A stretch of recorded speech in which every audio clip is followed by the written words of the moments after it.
Esther 8, a decree to help the Jews.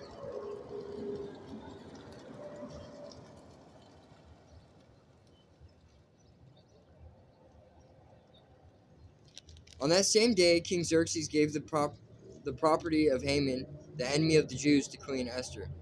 Then Mordecai was brought before the king, for Esther had told the king how they were related. The king took off his signet ring, which he had taken back from Haman, and gave it to Mordecai. And Esther appointed Mordecai to be in charge of Haman's property. Then Esther went again before the king, falling down at his feet and begging him with tears to stop the evil plot devised by Haman the Agagite against the Jews. Again the king held out this gold scepter to Esther, so she rose and stood before him.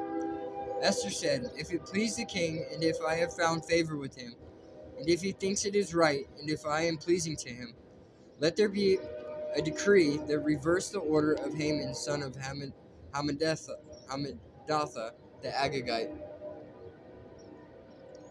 who ordered that Jews throughout all the king's provinces should be destroyed.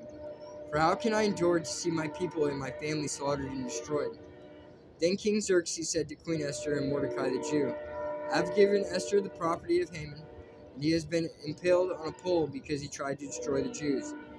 Now go ahead and send a message to the Jews in the king's name, telling them whatever you want, and seal it with them, with the king's signet ring.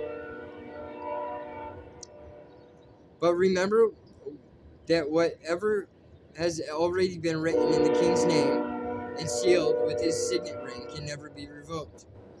So on June 25th, the king's secretaries were summoned, and a decree was written exactly as Mordecai dictated.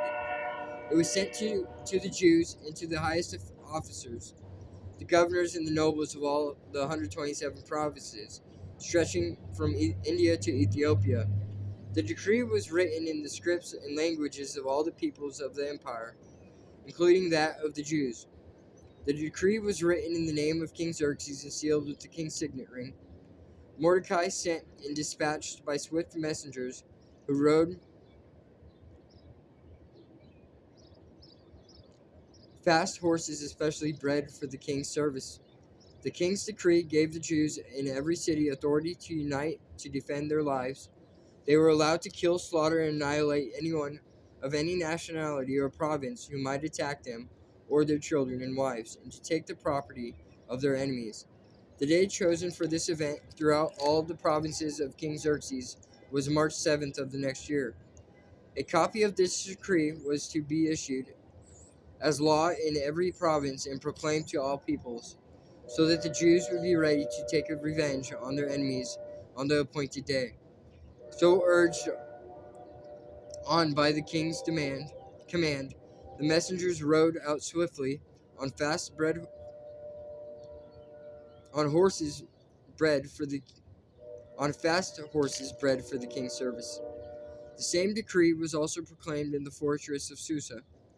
Then Mordecai left the king's presence, wearing the royal robe of blue and white, the great crown of gold, and an outer cloak of fine linen and purple. And the people of Susa celebrated the new decree. The Jews were filled with joy and gladness and were honored everywhere. In every province and city, wherever the king's decree arrived, the Jews rejoiced and had a great celebration and declared a public festival in the holiday. And many of the people of the land became Jews themselves, for they feared what the Jews might do to them.